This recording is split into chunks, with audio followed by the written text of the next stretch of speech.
So Mikayla, I wanted to ask, just to start off on the bat. First of all, thank you so much for agreeing to this. This is an awesome opportunity, and I'm so excited to be talking to you. Um, I wish that I'd gotten the chance to watch the movie beforehand, but I'm probably going to watch it before it comes out, like a couple of days before, and then maybe we can try and set up something else afterwards, hopefully. Sure, of course. So I wanted to ask, what's it like going from a short film, like pure and like a couple of TV roles to like a full length feature film? Like this is a huge step in your career. What's that like for you? Yeah, that's such a dope question. Well, first, before I start, I promised my mama and my mentor if someone said my name wrong, I would correct them. Oh my gosh, I'm so Um, sorry.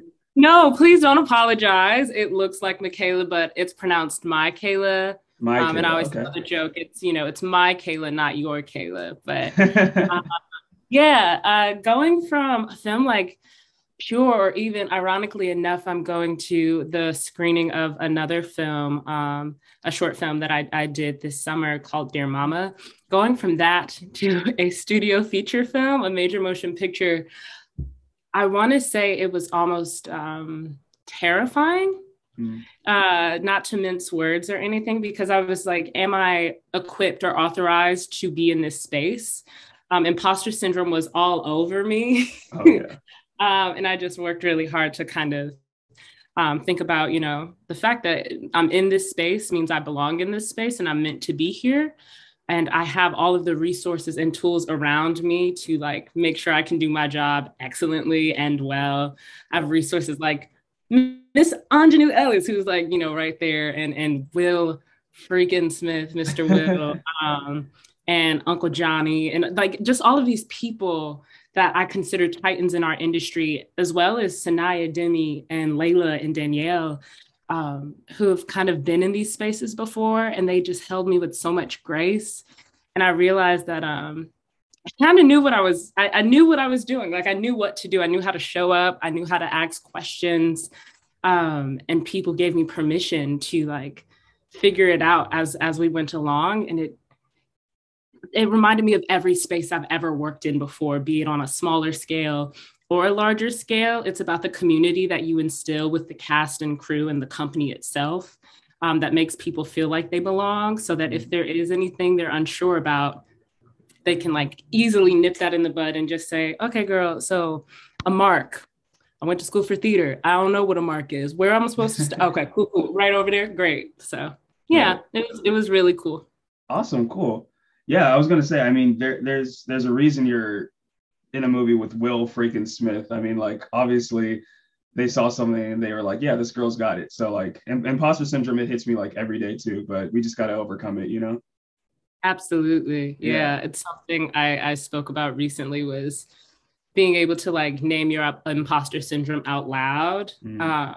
Say it out loud so that you can confront it. Because once it's in the ether, like you are now accountable to yourself and like those who love you and are around you, to be like, okay, girl, now that you said that out loud, let's like work through these feelings, and also remind yourself that you are meant to be in the spaces that you enter. So Yes. I definitely feel you. I love that. I love that. Yes. So speaking of the role, what kind of preparation did you do to prepare for it?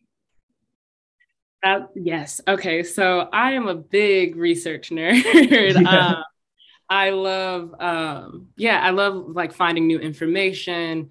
I had like, two minors and a major in college. So finding out new things is very important to me. And when I was offered the opportunity to play this role, I immediately was like, okay, great. This is a real human being, who is loved and revered by her family. And tragically, Yetunde was murdered in 2003. So it felt like a huge responsibility.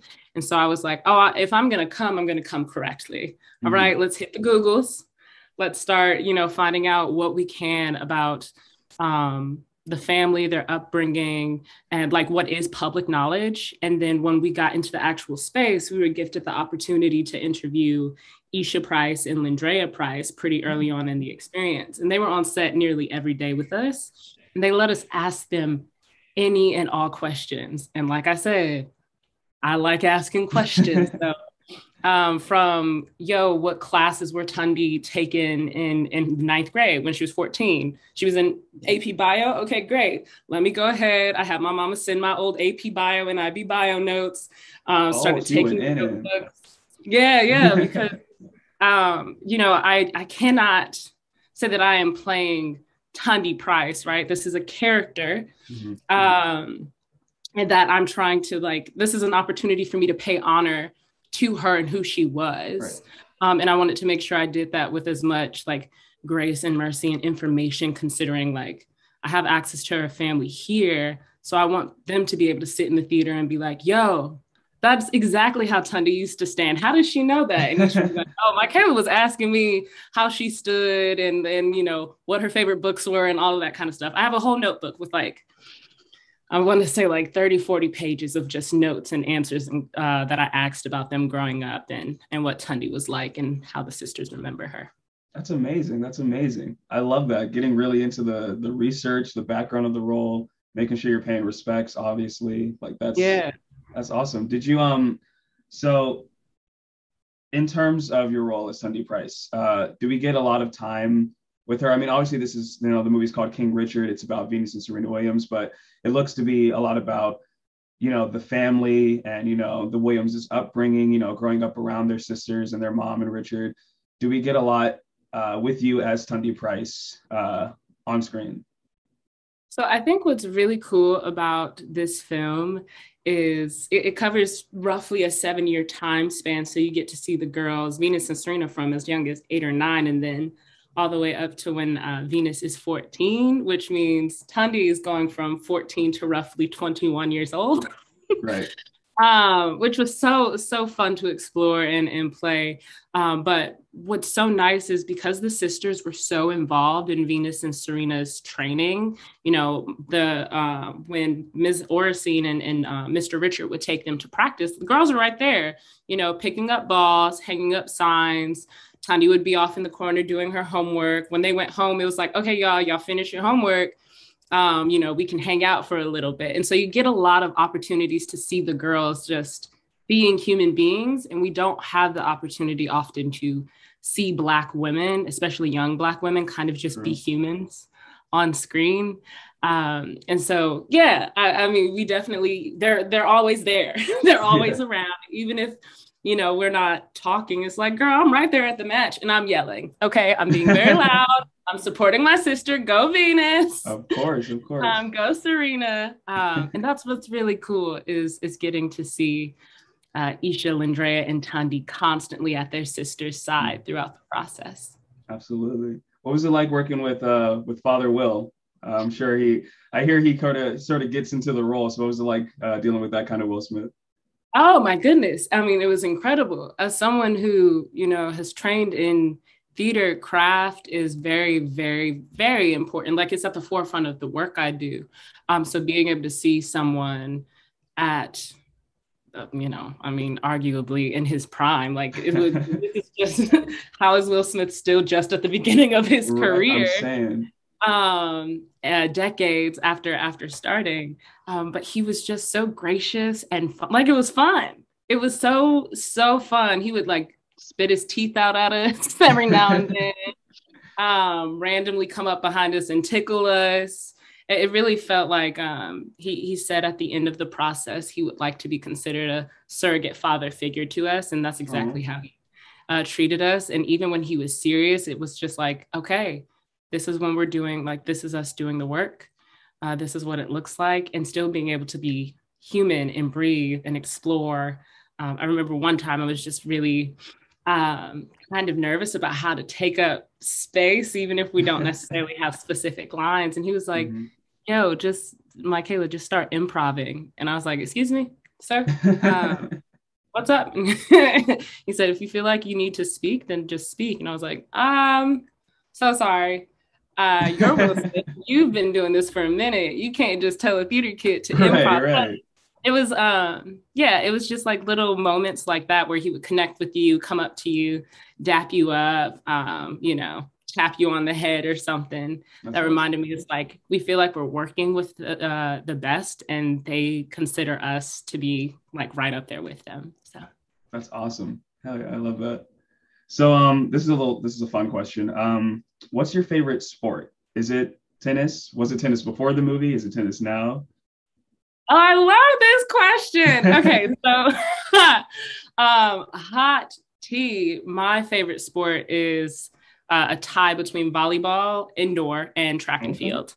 Oh, okay. Okay. Um, yeah, so I played volleyball coming up, and I also ran track and field. My mom and dad are both runners. My father's in the military, so he does distance running. My mama has records that have never been broken in Kankakee, Illinois. Nice. Um, and I started running really late, and everyone was like, "Yo, you're gonna run? You, the girl who goes, you who trips over air, gonna run?" And I was very fast, and everyone was very surprised. So but yeah, so track and field and volleyball are my favorite, but I grew up playing tennis and I was obsessed with it. Mm, My dad, and the older I got, the more I was like, oh, that's what he was doing. My dad taught himself to play tennis and used to take my sister and I to the courts to play. And I never really understood why, because I was like, does my daddy like tennis? Like what? right. But I was born as Venus and Serena were coming up. And so I know that my father, as a young man with a young child, was like, oh, like this father figure, like Richard Williams was an example for my daddy. Hmm.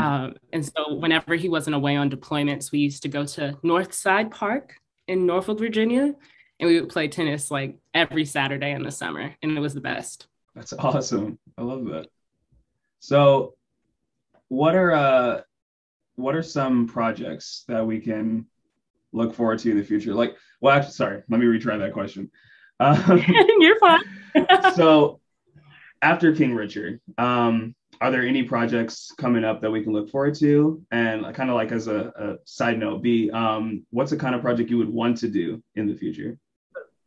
Ooh, I like that question. Oh, thank you. Um, Coming up, I, I actually was just named the Community Engagement Associate for the Broadway Advocacy Coalition, Oh, which congratulations. thank you. I've been working with BAC darn near since I graduated college, and we just actually won a Tony Award in September for our work to try and dismantle and combat racism in the theatrical industry. And we also work heavily in mass incarceration, education equity. We have a course at Columbia Law School that I help teach. And even while filming King Richard, I was teaching a course for Wow. formerly incarcerated young women or women in disadvantaged positions for writing. So I will be doing work at BAC always. It's my love language.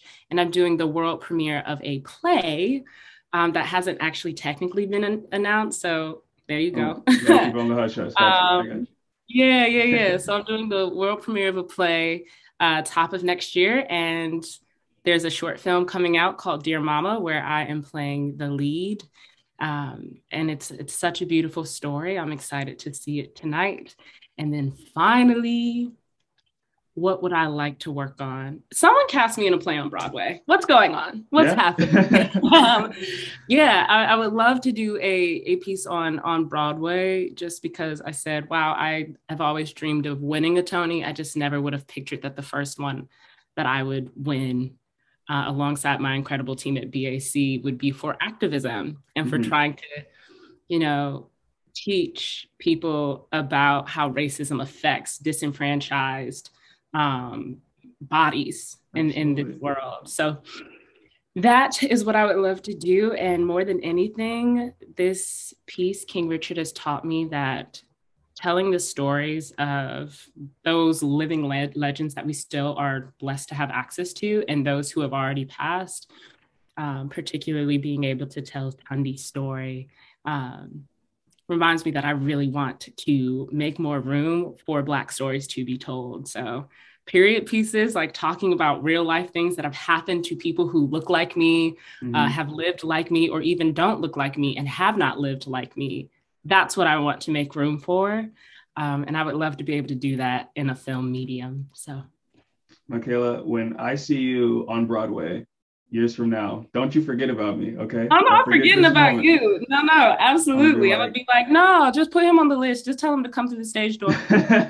Just come backstage. Absolutely. Pop culture with a different perspective. Watch it on your screen, hit play, so check this.